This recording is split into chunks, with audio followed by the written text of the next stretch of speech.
Donc bonjour. Comment dire, en fait, cette vidéo, pourquoi je la fais? Parce que beaucoup de gens qui apprennent l'anglais ou qui veulent apprendre l'anglais se posent énormément de questions. Comment se fait-il que j'apprends, j'oublie? Comment se fait-il que je n'arrive pas à mémoriser les règles de grammaire? Comment se fait-il que j'apprends bien, je maîtrise, mais au moment de m'exprimer, je trouve pas mes mots. Et pour ces personnes qui se posent ces questions, cette vidéo est faite pour vous. Elle est faite pour vous parce que le but justement de cette vidéo est de vous montrer les techniques de mémorisation, comment mémoriser les listes de vocabulaire, des cours de grammaire et pouvoir les utiliser à bon escient. Surtout, ne pas les oublier. Ok? Donc, déjà, il existe plusieurs types de techniques de mémorisation. Et laissez-moi vous dire, j'insiste sur ce point mémorisation parce que je l'ai dit dans les vidéos précédentes, apprendre une langue étrangère, lorsqu'on apprend une langue étrangère, ce n'est pas notre langue. Donc, pour pouvoir s'y faire, il va falloir mémoriser les concepts, mémoriser les listes de vocabulaire et, comment dire, les intégrer en fait et les conserver. Vous voyez? Et d'où cette technique de mémorisation dont je vais parler là. Donc écoutez bien, chers abonnés, chers amis, il existe plusieurs techniques de mémorisation. Il existe ce que j'ai identifié, la mémorisation à court terme. Ok? Alors, comment ça se passe? Lorsque je donne des cours en présentiel, qu'est-ce que je fais souvent? Je demande aux apprenants de diviser de prendre que des feuilles ou bien les cahiers ou bien l'arrière du cahier de cours, de diviser en colonnes. Une colonne, mots en anglais, et une autre colonne, traduction vers le français. Ok? Je crois que pour ceux qui ont déjà assisté au cours, avec moi, comprendront mieux. Alors, et c'est ça, je le conseille vivement à ceux qui n'ont pas encore fait cette expérience. Vous prenez donc la feuille, comme j'ai dit, vous le faites. Et maintenant, vous écrivez le mot par exemple. Première colonne en anglais. To mistake. Ça veut dire quoi en français? Faire des erreurs. Maintenant, dans l'absolu, ce que vous pouvez faire, pour ceux qui veulent aller plus loin, qui ont des ambitions plus poussées en anglais, vous pouvez chercher to mistake et chercher les synonymes de ce mot en anglais. To mistake, on va dire to make an error, qui est la traduction littérale du mot. Ou bien to err, bref, qui n'est pas ce que vous utilisez, avec l'expression to err is human, et dit l'erreur est humaine. Tout le temps, ce que vous faites, vous mettez les traductions sur la colonne traduction vers le français. Vous voyez ce que je vais dire? Alors, vous pouvez faire comme ça. Vous pouvez faire des colonnes comme ça, plusieurs. Ce que je conseille souvent à ceux qui veulent vivement apprendre l'anglais, vous devez, chers amis, chers internautes, chers abonnés, avoir, même pour n'importe quelle langue étrangère en fait que vous voulez apprendre, vous devez vous fixer pour objectif d'apprendre une série de, disons, prenons ça comme ça, 50 mots par jour avec leur traduction vers le français. Alors vous mettez première colonne français, anglais, deuxième colonne anglais, première colonne anglais, deuxième colonne traduction vers le français. Ok? Vous avez dans vos 50 mots de la fin, vous avez dans vos 50 mots que vous avez trouvé, ça peut être sur des sites internet, ça peut être dans des journaux, ça peut être à la télé, ou bien dans des films aussi sous-titrés. Bref, il y a plusieurs façons d'emmagasiner du vocabulaire. Moi, ce que je faisais souvent, et ce que je continue de faire d'ailleurs, c'est d'apprendre en me distrayant, bien en me divertissant, si vous passez le mot. Donc, j'essaie de faire d'une pierre deux coups. Je regarde un film, par exemple, je sais pas moi, sur Africa Magic, vous voyez. Peut-être le film peut être sous-titré en français. Il parle en anglais, c'est sous-titré en français. Ça, c'est une manne, bien aimé, bien cher ami, pour apprendre, pour emmagasiner du vocabulaire. Pendant que j'écoute ce qu'ils disent et j'ai directement la traduction, je note. Et ça, c'est une façon très chouette d'apprendre le vocabulaire. Vous voyez? Ou de trouver des mots de vocabulaire. Vous les notez, vous notez. Parce que vous avez le mot en contexte. Vous saurez aussi bien l'utiliser dans un autre contexte. Alors, donc ici, j'insiste sur la manière de comment faire pour avoir vos 50 mots. Vous lisez vous pouvez lire la presse, hein, vous pouvez lire, regarder les journaux, ainsi de suite. Vous avez votre dictionnaire en ligne et vous cherchez la traduction. Vous pouvez taper synonyme du mot to undertake et vous notez dans votre petit cahier de bord. Alors, la phase la plus importante, c'est la mémorisation. Très important. Alors, vous commencez. Vous mettez la main sur la première colonne. Qu'est-ce que vous faites d'abord? Lecture cursive. Mistake, fait une erreur. Undertake, entreprendre. To go, to err, fait une erreur. To undergo, subir. Qu'est-ce que je pourrais aussi prendre? Par exemple, une expression comme to be taken aback. Tomber des nues. To undertake the journey beyond, par exemple, qui veut dire mourir. Apprendre ces expressions, ça, c'est pas mal en fait. En fait, vous les apprenez après avoir eu dans ces mots de vocabulaire. Dans ce que j'ai dit, ce que j'essaie de faire tantôt là, c'était une première lecture cursive. Donc vous lisez, nanana. Maintenant, qu'est-ce que vous faites? Vous bloquez avec la main. Vous bloquez le côté gauche avec la main. Et non, vous bloquez d'abord le côté traduction vers le français avec la main. Alors vous lisez en anglais sans voir, ok? Vous lisez en anglais. To undertake, est-ce que je peux y aller le dire sans connaître ce que ça veut dire sans voir la traduction? Undertake, ça veut dire quoi? Entreprendre, très bien. To mistake, faire des erreurs, très bien. Là, c'est sans voir. Hein? Là, je suis sur ce que j'appelle la mémorisation sur le court terme. Parce que j'identifie plusieurs niveaux de mémorisation. On est dans le court terme d'abord. Ainsi de suite. Après, le compte est bon. Vous avez plus d'erreurs, vous vous rendez compte que vous avez mémorisé. Vous passez maintenant la main de l'autre côté. Vous bloquez le côté en anglais. Vous voyez maintenant si vous pouvez partir du français vers l'anglais. Il faut toujours faire vice versa. Alors vous regardez. Faire une erreur. To mistake. Ou bien se tromper. To undertake. Entreprendre. To undertake. Vous voyez ce que je veux dire? En fait, il y a cette façon dualiste, si on peut dire ça comme ça, de travailler.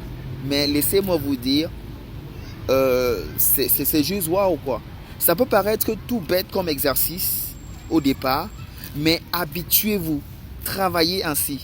Mais je vous assure, sur le long terme, vous devenez des as du vocabulaire en anglais. Et je crois que c'est ce qui manque le plus aux francophones. C'est qu'ils bloquent quand il faut trouver le mot approprié, le mot en contexte. Ce qui fait que dans les entretiens, ça ne passe pas. Ce qui fait que dans les essais en examen, ça ne passe pas. Parce qu'on n'a pas le mot. Alors, cette façon d'apprendre des mots en contexte et de les mémoriser, laissez-moi vous dire, c'est juste waouh quoi. Je le dis pour avoir expérimenté depuis la classe de... Depuis quelle année? Depuis 2007. Non, 2007-2006 que j'ai réellement commencé à implémenter ça. Et laissez-moi vous dire, c'est combien l'année aujourd'hui? Ces mots sont toujours là. Ces mots sont toujours là. Pourquoi? Parce que j'utilisais plusieurs techniques de mémorisation. Donc, vous avez utilisé la première technique de mémorisation. Vous l'avez mémorisée. OK? Alors, très très important. Lendemain matin, on est assis sur du long terme là. Vous vous réveillez très tôt. Avant de toute chose, la tête est encore fraîche. Vous prenez votre liste. Toujours sans regarder, vous bloquez le côté droit. Nanana. Vous voyez si vous avez mémorisé. Hein? Vous continuez. Vous continuez, vous mémorisez. Vous voyez si vous avez mémorisé. Vous mettez l'autre main sur l'autre côté. Vous voyez encore si vous avez mémorisé. Très bien, la mémorisation est passée. Alors, avant de partir de chez vous, vous prenez votre smartphone, vous enregistrez tous ces mots de vocabulaire et que vous allez rajouter tous les jours 50-50 dans vos mots dans le smartphone. Donc, parce que vous n'aurez pas toujours le cahier en main, mais au moins votre smartphone, vous pouvez écouter et répéter. Ça, c'est aussi très important. C'est pourquoi dans les précédentes vidéos, je parlais d'auto-immersion. Je vous assure, apprendre une langue étrangère, c'est aussi facile que bonjour. C'est juste une question de s'y lancer. Une fois que ça devient une routine, ça passe comme une lettre à la poste. Alors, vous avez enregistré. Maintenant, on est là, on va travailler maintenant là sur du moyen terme. Ok? vous enregistrez et vous allez vous écouter, vous allez répéter. C'est ça qui va vous permettre d'être en contact permanent avec la langue. Ok? Et pour vérifier les synonymes des mots, les prononciations autant pour moi, très important aussi. Vous avez les sites Google Translate, vous allez cliquer plusieurs fois. Quand vous avez du mal à prononcer un mot, vous cliquez plusieurs fois, vous cliquez, vous prononcez jusqu'à ce que vous avez la bonne prononciation. Ou je vous conseillerais aussi Google Translate, wordwordfriends.com. Vous allez rentrer le mot, vous avez la traduction, la transcription phonétique, et vous avez aussi le volet prononciation. Vous cliquez sur l'onglet, vous prononcez jusqu'à ce que vous avez le truc, vous ayez le truc en fait. Et que dire de plus? Vous avez donc chaque jour ce défi d'apprendre 50 nouveaux mots. 50 nouveaux mots, vous les apprenez, vous les rajoutez tout le temps dans votre smartphone. Ok? Et maintenant, pendant que vous enregistrez les mots de vocabulaire, créez des petites situations de communication. Ok? Exemple. Vous avez votre liste. Bon, je crée une autre liste. Tout. Par exemple, to fall sick, tu veux dire tomber malade. To be aware of something. Maintenant, vous pouvez créer une situation de communication. Vous imaginez un scénario dans la tête. Last year, when I was in high school, I remember our teacher asking us on a regular basis if we were aware on the fact that we were going to face economic crisis in the forthcoming years. Vous voyez ça? Donc, des petites situations de communication comme ça qui vous permettent de contextualiser les mots de vocabulaire. C'est une façon très, très chouette de les mémoriser. Vous voyez ce que je veux dire? Donc, faites-le pour plusieurs cas. Par exemple, je sais pas moi, bartender par exemple, qui veut dire barman, waiter, qui veut dire serveur. Ok? Imaginez une situation de communication. For example, 2 years ago, I worked as a waiter student in an amazing VIP restaurant back to Flanders, or in Flanders. Vous voyez? Des petites situations de communication.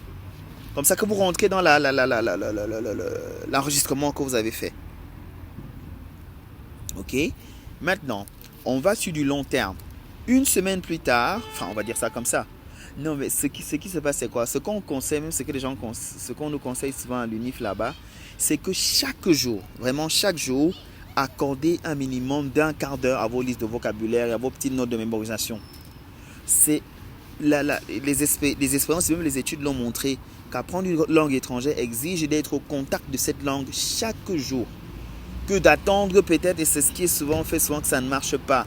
Donc attendre peut-être la veille des examens, la veille des entretiens pour se lancer. Ah non mais c'est pas bon quoi. La mémoire a besoin de s'habituer, ça se fait sur du long terme et ça exige en l'occurrence qu'il faut jour au jour au mieux accorder 15 à 20 minutes à vos listes de vocabulaire, vos cours de grammaire que vous lisez au quotidien chaque jour. C'est vrai que ce n'est pas toujours évident, mais l'habitude est une seconde nature. Allez seulement, faites seulement en sorte que ça devienne une seconde nature et je vous assure que vous verrez le changement dans quelques mois. Et moi, je crois que c'est ce qui rend la tâche difficile pour aux anglophones. Parce qu'il n'y a pas ce côté mémorisation, on n'insiste pas sur ça dans des cours accélérés, intensifs qu'on suit. Parce qu'on va te dire, parle-moi d'un truc en anglais, mais tu n'auras pas tes notes. Tu n'auras pas tes notes, mais si tu as mémorisé tes choses, ça passe tranquille.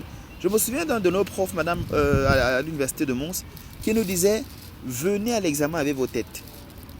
Parce que venez avec vos têtes. Donc, on s'attend à ce que tout ce qu'on nous a dit, on est emmagasiné ça. Et puis quand on vient à l'examen, bouf, on crache ça.